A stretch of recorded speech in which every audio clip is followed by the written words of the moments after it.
السلام علیکم۔ اسماء الحسنہ کی فضیلت تو میں نے آپ کو بتا دی۔ آج میں آپ کو بتاؤں کہ نبی صلی اللہ علیہ وسلم کے بھی بہت سے نام ہیں۔ ان کو پڑھنے اور یاد کرنے کی بھی بڑی فضیلت بیان کی گئی ہے۔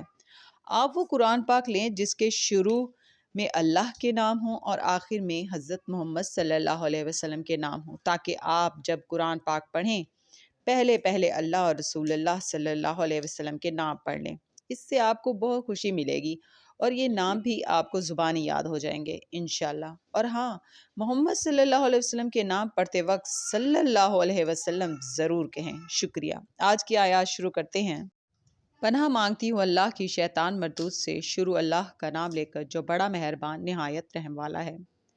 اور جب ان کے پاس اللہ کی طرف سے پیغمبر آخر الزماں صلی اللہ علیہ وسلم آئے اور وہ ان کی آسمانی کتاب کی تصدیق بھی کرتے ہیں، تو جن لوگوں کو کتاب دی گئی تھی ان میں سے ایک جماعت نے اللہ کی کتاب کو پیٹھ پیچھے پھینک دیا، گویا وہ جانتے ہی نہیں، اور ان چیزوں کے پیچھے لگ گئے جو سلیمان کے عہد سلطنت میں شیاطین پڑھا کرتے تھے۔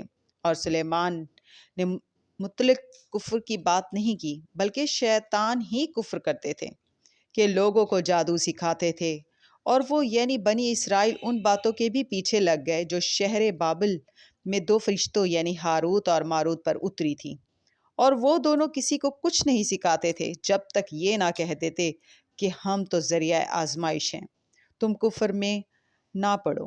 غرض لوگ ان سے وہ چیز سیکھتے جس سے میاں بیوی میں جدائی ڈالتے، اور اللہ کے حکم کے سوا وہ اس چیز سے کسی کا کچھ بھی نہیں بگاڑ سکتے تھے، اور کچھ ایسے منتر سیکھتے جو ان کو نقصان ہی پہنچاتے اور فائدہ کچھ نہ دیتے، اور وہ جانتے تھے کہ جو شخص ایسی چیزوں یعنی سحر اور منتر وغیرہ کا خریدار ہوگا اس کا آخرت میں کچھ حصہ نہیں، اور جس چیز کے عوض انہوں نے اپنی جانوں کو بیچ ڈالا وہ بری تھی۔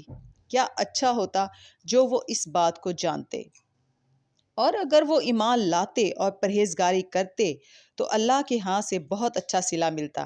کیا اچھا ہوتا جو وہ اس سے واقف ہوتے۔ اے اہل ایمان، گفتگو کے وقت پیغمبر صلی اللہ علیہ وسلم سے رائنا نہ کہا کرو، انظر نہ کہا کرو، اور خوب سن رکھو، اور کافروں کے لیے دکھ دینے والا عذاب ہے۔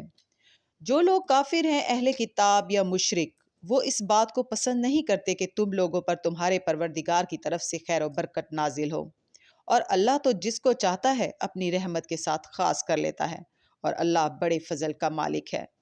صدق اللہ العظیم۔ کل انشاءاللہ پھر ملیں گے۔ اللہ حافظ۔